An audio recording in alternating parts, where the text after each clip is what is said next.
그 뒤에 일은 모르겠는 거죠. 그러니까 6개월 동안 향후 6개월 동안 제가 전망을 감히 하자면 환율은 지금보다 떨어지고 물가도 떨어질 것 같아요.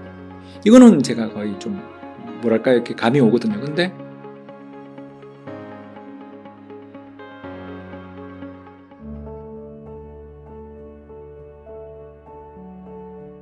(30년) 차 이코노미스트.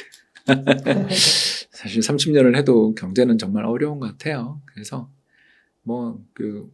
그래서 잘 맞냐 이렇게 물으시면 횟수가 거듭될수록 옛날보다 예측력은 조금 올라가는 것 같긴 한데 근데 그게 미세하더라. 그러니까 크게 안 틀리려고 노력하는 30년차 이코노미스트 홍춘욱입니다. 여러분 반갑습니다. 네, 반갑습니다. 그리고 이번에 프리즘 투자자문에서 새로운 서비스를 출시하셨는데 그것도 한번 소개 부탁드립니다. 예, 여러분들 덕분에 잘 나가고 있습니다. 숫자를 구체적으로 말씀드리기는 좀 어려운데 이런 식의 그 로보 어드바이저, 그러니까 자동으로 자산 배분을 해주는 앱의 초기 성과 중에서 제일 좋은 편의 독보적인 성과라고 그러더라고요. 월요일 날이었죠. 월요일 날 저희가 이제 제휴하는 신한투자증권 분들하고 점심 식사를 하면서 이번에 이제 좀 목표 어떻게 가지고 계시는 목표 대비 어떻게 되고 있나요? 제가 이렇게 물었더니 굉장히 주목하고 있다. 그런 이야기를 들어서 앞으로 도움을 좀 더 받을 수 있겠구나 할 생각도 들고요. 아무튼 자산 배분을 마음 편하게 그리고 개인연금이나 퇴직연금, ISA 또는 CMA 계좌를 통합해서 관리해주는 건 저희밖에 없는 걸로 알고 있습니다. 그러니까 한번 관심 가져주시면 감사하겠습니다. 네, 감사합니다. 그러면은 박사님 또 한번 질문을 드려보도록 하겠습니다. 지난번 출연을 하셔서요, 지금 주식 사야 된다고 하셨는데. 좀 됐죠. 그래. 예. 벌써. 지수가 2,500을 넘었습니다. 그러니까 저도 여기까지 올 줄은 몰랐고요. 왜냐하면 이제 주식시장이라는 게 원래 걱정의 벽을 타고 오르는 거예요. 그래서 경제라는 게 사실 지금은 안 좋거든요. 굉장히 안 좋아요. 굉장히 안 좋고 특히 반도체 수출이 너무 부진한 상태. 그래서 우리나라 지금 IT 관련 제품들 보면 PC, 반도체, 디스플레이 전부 마이너스 40% 이상입니다. 그만큼 안 좋아요. 그만큼 안 좋은 상황이라서 솔직히 말해서 지금 실적을 이야기하는 건 너무너무 굉장히 안정적인 산업에 있거나 성장 산업에 있는 일부 기업들을 제외하고는 올해 실적은 정말 힘들어요. 그럼에도 불구하고 금리가 떨어지면 시장은 좀 좋아지거든요. 그건 이제 저희들은 금융장세로 부르는데 현재는 좀 금융장세가 그래도 초입 아니냐. 그래서 더 갈 것 같긴 한데 이제 생각보다 너무 많이 올라서 저도 이제 조금 속도 조절은 한번 있겠구나 싶지만 그래도 올해 시장을 놓고 보면 연말 주가는 지금보다는 상당히 높은 수준에 있지 않을까 기대합니다. 그러세요. 여전히 좋아하고 있습니다. 제가 2200 깼을 때부터 이때 주식 안 살 거면 왜 해요? 하지 마라 그랬잖아요. 맞아요. 제가 이 방송 와서 이 레벨에서도 주식 못 사겠으면 사실 주식이 안 맞는 사람일 수 있다. 다른 걸로 투자해도 된다. 펀드도 있고 다른 자산이 있다라는 이야기까지 제가 들었던 이유가 그만큼 그때가 매력적인 레벨이었는데 거기서 한 400포인트가 오른 거잖아요. 그러니까 옛날보다는 덜 매력 있죠. 그렇지만 금융장세에 대한 기대는 여전히 있는 장세이기 때문에 한번 우여곡절은 있겠죠. 시장이라는 게 한 해 내내 오르는 걸 전 본 적은 없어요. 한번 조정은 받겠지만 그 조정은 견뎌야 되는 조정이 아니냐. 올해는 주식 들고 가야 되는 해다 이렇게 보고 있습니다. 그래서 조정을 받을 수 있지만 연말은 지금보다는 높을 것 같고 현재보다는 주가 레벨이 높지 않겠는가. 내년 가면 더 좋아질까요? 내년을 더 좋게 보니까 연말 주가가 오르는 게 아닐까. 이렇게 보는 거고 이제 내년은 돼봐야죠. 제가 왜 이렇게 미래 전망을 길게 못하냐 하면 맥스가 한 6개월인 것 같아요. 그러니까 경제 전망이라는 걸 하다 보면 정말 노력을 많이 해서 하더라도 6개월 정도는 제가 대충 알겠는데 그 뒤에 일은 모르겠는 거죠. 그러니까 향후 6개월 동안 제가 전망을 감히 하자면 환율은 지금보다 떨어지고 물가도 떨어질 것 같아요. 이거는 제가 거의 좀 이렇게 감이 오거든요. 근데 9월 이후, 그러니까 6개월 뒤 9월이나 10월 이후에 그럼 환율이 그때 더 떨어질 거예요. 이렇게 물으면 그건 자신이 없는 게 왜냐면 그 사이에 예를 들어서 미국 연준이 실수를 할 수도 있잖아요. 금리를 올리면 안 되는데 올릴 수도 있고 더 나가서 우크라이나에서 지금은 라스푸틴차 때문에 잘 전쟁 진행이 안 되는데 이거 끝난 다음에 또 본격적인 지상전이 벌어질 텐데 그 전쟁이 어떻게 흘러갈지 우리가 잘 모르는 면도 있고 더 나가서 중국이 요새 사우디에 이어서 브라질까지 해가지고 위에나 결제 이런 걸 하면서 달러의 그 패권에 도전하는 모습을 보이잖아요. 그러다가 이게 정말 저는 힘들 거라고 생각하는데 먹혀들어서 달러가 초약세로 갈 수도 있잖아요. 이건 모르는 거거든요. 그렇기 때문에 그거에 대해서 제가 생각하는 레벨에서 움직인다면 한 6개월이나 7개월 뒤 올해 한 4분기죠. 10월이나 11월 되면 지금부터 주가도 높고 물가는 떨어지고 금리도 떨어짐. 그러면 주가가 나쁘지는 않지 않겠냐 이런 거죠. 그리고 환율도 외국인들이 대거 매도하던 시기는 끝난 거 아니냐. 이렇게 보고 있습니다. 아, 네. 그러면요, 박사님, 좀 섹터로 조금 더 좁혀가지고. 잘 몰라서. 아니, 우리나라의 그 2차 전지 섹터를 좀 여쭤보고 싶어서. 좀 불안하게 느끼고 있고, 사실, 조정이 나오면 이쪽에서 나오지 않을까 걱정이 좀 많이 됩니다. 왜냐하면, 우리 옛날에 인터넷 기업들이 주가가 엄청 오르고 그러던 시절에 새로운 기술 뭐 이런 회사들이 있었는데, 그런 회사들이 종종 우리나라 재벌 대기업의 시가총액을 넘어서는 시기들이 출현한 적이 있었어요. 그 현대차 그룹이나 예, 그리고 심지어 또 2등이던 KT 그룹 주가가 SKT 1등인 압도적인 1등인 SKT 시가총액을 넘어선 적도 있고요. 그러니까 무슨 말이냐면 시장이 좀 단기 과열될 때는 정상적인 밸류에이션으로 설명할 수 없는 영역까지 가거든요. 그리고 이제 두 번째 밸류에이션 문제도 하나 있는데다가 두 번째 뭐냐면 신규 참여자가 너무 많은 거 아닌가. 뭐 포스코도 열심히 한다 그러지, 에코프로 그룹들도 열심히 한다 그러지, 그리고 그 밖에도 사실 그 양극재 시장에 뛰어드는 기업들이 너무너무 많고 사업계획상에 나온 보도자료들 제가 좀 열어봤더니 2025년까지 작년 캐파 대비 대부분 4배를 증설한대요. 이제 그러면 이제 분명 그 전기차 산업이 앞으로 유망하고 미래도 밝다는 걸 알지만 태양광 산업처럼 될 가능성은 없나?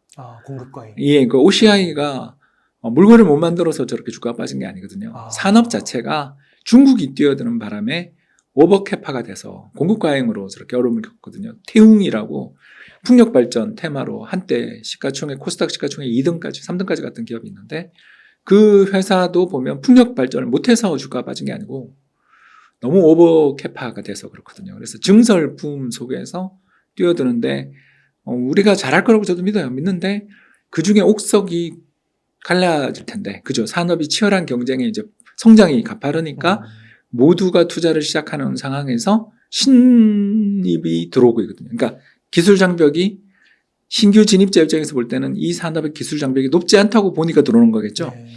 그건 이제 투자자들 입장에서 겁나는 이야기죠. 그리고 마지막 세 번째가 공급 물량이 증가할 때 조심하라고 제가 재작년부터 제가 우리 옹달책방에 와서 이야기했잖아요. 신규 상장 공모가 폭풍처럼 쏟아지는 산업은 지금은 좋은데 항상 그 뒤에 그 돈을 들고 뭐 하겠냐. 그렇죠. 그 고점에서 증자를 하면서 또는 시비 발행을 하면서 BW 발행을 하면서 자금을 조달한 것들이 시장에 이제 나오고 또 자칫하면 잘못 걸리면 고점에서 증자에 참가했던 분들 입장에서 손실을 입으면 손절을 치게 되잖아요. 그럼 제가 LG 에너지 솔루션 이야기 한번 작년에 와서 했잖아요. 예, LG 에너지 솔루션이 너무너무 좋은 회사가 내가 아는데 우리나라 시장 PBR이 한 배인데 얘가 10배에 들었다. 따라서 너무 비쌀 때는 웬만하면 쳐다보지 말라. 그러다가 작년 말에 돼서 빠질 때 공모가 밑에 한참 헤매고 있을 때잖아요. 그때는 좋다 그랬잖아요. 그러니까 저는 시장의 상황에 대해서 낙관하는 건 똑같은데 그 가격의 문제를 보여주는 가장 좋은 신호가 기업들이 증자를 때리거나 자회사 상장시킬 때거든요. 근데 그런 기업들이 되게 많잖아요. 되게 많은가요, 지금? 뭐 되게 많죠. 이거는 이제 밑에 자막으로 지나가시는 거고요.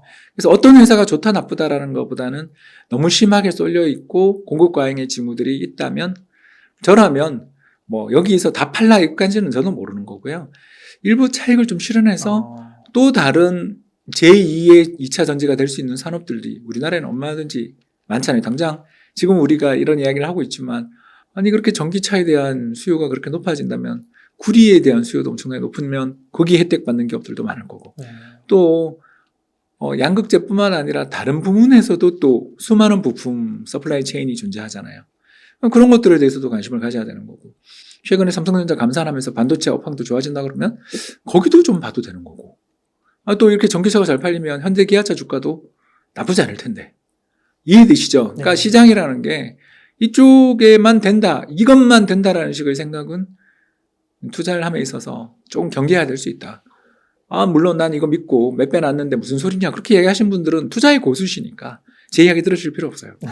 그러니까 이미 수익을 그렇게 내신 분들은 저보다 잘하시는 분들이니까 제 말 들을 필요 없는데 저는 이 업계에 30년을 일하면서 이런 급등장을 여러 번 봤거든요. 그리고 그 급등장이 좋게 끝난 적을 저는 잘 못 봤어요. 뭐 가장 대표적인 게 화장품? 화장품 업종 진출한다 그러면 상한가 치던 시기를 2015, 16년에 제가 정말 많이 봤거든요.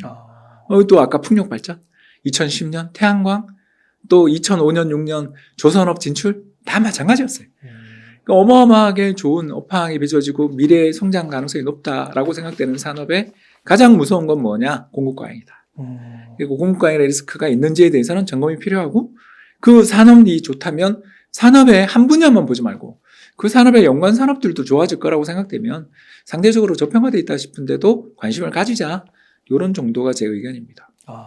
그 과거에 화장품이나 뭐 조선이나 이런 급등하는 그런 섹터들도 돈을 잘 벌고 있었나요? 돈을 못 버는 업종도 많았는데 대체로 그래도 잘 벌었어요. OCI 같은 경우 보면 뭐 5천억, 6천억 이상의 영업이익을 내던 회사가 2015, 16년 지나면서 적자 나는 과정을 보면 엄청나게 물건을 생산을 많이 하고 있는데도 적자가 나기 시작하더라고요. 왜? 중국 기업들 때문에 그렇거든요. 2차 전지 산업이라는 건 중국이 대부분의 공급 사슬망, 그 원자재 부품부터 시작해서 쌀까지 가는 그 공급 사슬망에 맥스는 95%, 그리고 제일 걔네들 시장 점유율이 작은 게 양극재인데 그게 65%를 중국이 지배하고 있거든요. 그리고 그 중국이 분명히 인플레 감축법 때문에 타격을 받게 되지만 CATL이 당장 미국 투자한다라는 거 보시면 알겠지만 그 친구들이라고 해서 규제를 일방적으로 두들겨 맞고 우리만 혜택을 본다라고 말하기는 어렵고 당장 이번에 발표된 거 봐도 미국에 보조금 주는 전기차 중에 한국차 없잖아요. 물론 이제 우리가 대비를 해나가고 하면 2025년까지 시간을 벌었기 때문에 효과는 앞으로 있을 거예요. 그러나 저는 미국의 기사를 직접 읽어보잖아요. 블룸버그나 이런 것들을 보면 지금 이제 이 그림이 지나가고 있을 텐데 제가 보내드릴게요. 네. 보내드리는데 정말 중국이 어마어마한 패권을 이미 전기차 시장에서는 전기차 시장은 이미 중국 거예요. 그만큼 중국이 여기를 집중적으로 투자를 했고 정부가 수익이 나든 말든 어마어마한 캐파를 만들어 놨는데 이걸 뚫고 우리가 이기려면 잘해야 되죠. 근데 그 잘하는 기업이 어떤 것인지를 지금 우리가 알 수는 없다면 산업 전체를 산다든가 그리고 더 나가서 이 서플라이 체인이 양극재만 있는 건 아니니까 수많은 다른 인더스트리들이 존재하니까 그쪽에 좋은 기업들은 없는지 그리고 최종 차를 파는 회사들 중에서는 투자할 데가 없는지 이렇게 다방면으로 보자라는 뜻이었습니다. 제가 저기 링크를 좀 이따가 네. 저희 회사 링크를 기사에 있는 그림을 갖다 쓰시면 되니까 네. 우리 뭐 홍보도 겸할 겸 네. 추가적으로 이 산업에 대한 공부는 박사님의 그 링크를 한번 네. 대댓글로 달아주시면 감사하겠습니다. 네, 첫 댓글로 고정하도록 하겠습니다. 근데 그 중국이 옛날 그 풍력이나 태양광하고는 조금 비교해서 중국이 이 시장에는 못 들어오는 거 아닌가요? 이미 중국이 장악한 시장에 네. 우리가 어떻게든 발버둥을 치는 상태라고 봐야죠. 그 점유율 표를 보시면 그 이제 블룸버그에서 발표한 표인데 대부분 90%예요, 중국이. 소재부터 그 부품들까지 다. 제일 적은 게 양극재 70% 정도. 그러니까 그거를 뚫고 다른 회사들이 2차 전지를 가지고서 전기차를 만들려면 중국을 배제하는 방향으로는 너무너무 그러면 전기차 공급이 아예 만들 수가 없으니까 남아있는 방법은 중국 기업들을 어떻게든 미국으로 데리고 와서 만드는 유럽으로 데리고 가서 만드는 식으로 가게 되겠죠. 그러니까 우리만 간다가 아닌 거죠. 그게 그리고 또 이번에 그 IRA 세부 시행 법안을 보시면 네. 파나소닉이 가장 큰 혜택을 보거든요. 일본이 미국과 FTA를 안 맺었는데도 FTA를 맺은 것 같은 그런 조항을 넣어서 해주거든요. 그러니까 일본을 미국이 굉장히 파트너로서 끌고 가고 싶어요. 왜냐하면 중국을 배제시켰더니 예를 들어서 한국만 이러면 안 되잖아요, 또. 그렇죠? 그런 부분들에 대한 다양한 고려가 깔려있는. 그래서 대당 7,500불의 보조금이니까 이게 우리 돈으로 한 1,000만 원 되는 큰 돈인데 일단 이거는 우리는 아무도 받은 차가 없고 이제 앞으로 우리가 열심히 해서 유예기간을 활용해가지고 그걸 다 받아내는 시기에 우리만 받을 건지는 고민을 해봐야 되는 거잖아요.